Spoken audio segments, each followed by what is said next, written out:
Racism is one of the big issues that comes up during elections, and it's getting a lot of discussion lately. Does Canada have a systemic racism problem, though? Is the church racist? Today's guest is Ricardo Fortune, the Quebec coordinator for Faith Beyond Belief, an apologetics organization based out of Calgary. He joins me now via Skype from Montreal. Welcome to the show, Ricardo. It's nice to have you on. Thanks for having me, Jeanette. Ricardo, in Canada, we often hear academics, politicians, and media pundits saying that we have a systemic racism problem in this country. I think we need to, first of all, have a working definition of what racism is and also what we mean by systemic. I totally agree with you there, Janet. Before engaging in any type of conversation, it's always a good practice to define our terms. So let's start with the word racism. Racism is the ideology that values one race over the other. So that would be a broad definition of it. But what does that mean concretely? How does it manifest itself in our societies? But we can focus on three forms that racism takes. Usually, you can recognize it in the form of racial dogmas, teachings, such as that would affirm racial superiority, white supremacy, these type of things, or all types of idea of maintaining racial purity. Another one would be racial biases. Uh, it manifests itself when people have preconceived judgment or unjustified fears or suspicions solely based on the race of the person they're interacting with. The third one would be this idea of racial dominance. This is when individuals or societies treat ethnic minorities such as in such a way to rule over them. And this last item would lead us to talk about systemic racism, because when there is a racial dominance in a society, but this makes people question themselves as to why is there such a dominance of a one race over the other, and this could be due to several factors. And many people think it would be due to systemic racism. So that would be the belief that due to conscious or unconscious biases, our governments, our institutions, or a legal system, they are producing racial disparities or inequities. So when people are looking at the racial dominance, but they would ask themselves, is this due to unconscious biases, or does it have to do with the fact that, for instance, white people have been in this country for over 400 generations, and they have had plenty of time to establish themselves? So this would be the working definition that we could go by. Interesting. Now, you said that your family is from Haiti and you've been living in Canada. So, have you yourself experienced racism? I have, absolutely, I have. Nothing like the generation that came before me, the generation of my parents, when they were told coming in this country that they don't rent apartment to N-words or these type of things. But I've been asked to pay in restaurant prior to ordering my food. I've been called the N-word and other nasty words. I've been racially profiled by either by the police, or when you walk into a store, people start following you because they think you're gonna steal. So these type of subtle events happen. Okay, so Ricardo, you mentioned that you feel like you yourself have been racially profiled even by police. So, do you believe that there's hmm systemic racism in Canada then? Actually, I do, but I think people are making it a much bigger deal than what it is. And when we're talking about systemic racism, so we just said that this is a system that unconsciously or consciously creates inequities.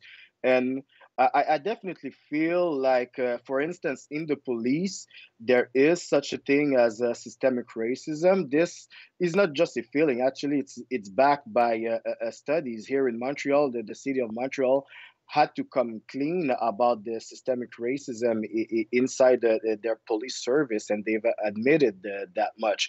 So. there obviously is, and recent events within the indigenous community has shown here in Quebec that these people are obviously suffering from some type of discrimination. Now, what scares people is the word racism, in the systemic racism. There is obviously this a moral connotation, and as Canadians, we don't feel like we're associating this to what happened and still happening in our southern border, in our neighbors, but we feel so different, and we understand the stigma that is attached to this word. So maybe a better term would be systemic discrimination. Okay, now, Ricardo, you had mentioned being called the N word. So, here in Canada, a University of Ottawa professor was recently suspended for 2 weeks for using the N word in an educational discussion context. So, since then, 34 other professors signed a letter of support defending critical thinking and academic freedom. However, student groups have condemned that letter and have called for a zero tolerance policy regarding the use of the N word. What are your thoughts on that, Ricardo? Uh, my opinion on this topic isn't these days, I would say that much. But I really don't see why, in an academic context, anyone can use the N word. We obviously can tell when someone is trying to insult somebody or when they're trying to teach us. So I want to refrain from commenting directly the case at the University of Ottawa because new infos have still been brought to light that have shown that maybe the teacher has not done this for the first time. She might have done this in the past. So until I have all the infos on this, I'll limit my comment to that. But I can say that. I have yet to hear a persuasive argument to convince me that this word should be totally banned from our dictionary. I haven't read the letter that the students have. Was it the students? I think it was the teachers that have drafted the letter I read, and I was not convinced by that. And if I might add, they claim to be speaking on behalf of all Black people, but it is not true. There is not a Black consensus on this issue. Of course, and that's where it needs to be, right? Interesting. Now, Ricardo, in the US, race has become such a divisive and often violent issue, but here in Canada, we don't see as much violence. Why is that? So there's a few reasons for this, and I might start by saying that American history is deeply rooted in racism, even to the point that Nazis were inspired by them when they started their pogrom against Jews. So today the debate has been on racism has been polarized by two parties: those who see racism everywhere and those who are in complete denial of it, and this is not a good mix for having a healthy dialogues. And the church has been either completely silent on this issue when it should have been at the forefront of the fight. So as for a long time, this is what has been happening. So when the situation like the recent killing of George Floyd happened, this evidently led to a lot of violence. However, here in Canada, well, we haven't reached that boiling point yet. Well, we shouldn't be complacent and wait until things erupt and get out of hands before we decide to address what's happening in our own backyard. And Hmm. I would say that the church and our government need to listen to the complaints of ethnic diversities, ethnic minorities, especially those of the indigenous people. Yeah, it's interesting that you mentioned the church too, and some say that Christianity is the white man's religion, and that is racist, right? So, what does the Bible have to say about racism?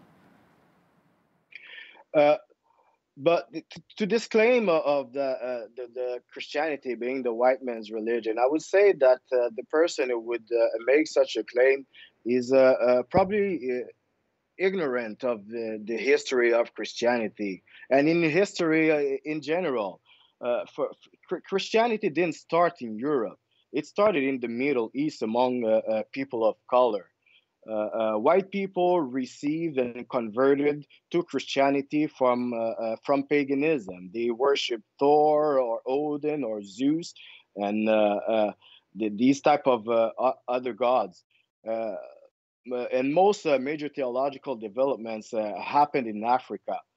So suffice it to say that it is not a white man's religion. Now, as to the claim of racism, the Bible is clear on its position on racism. The Bible is against racism.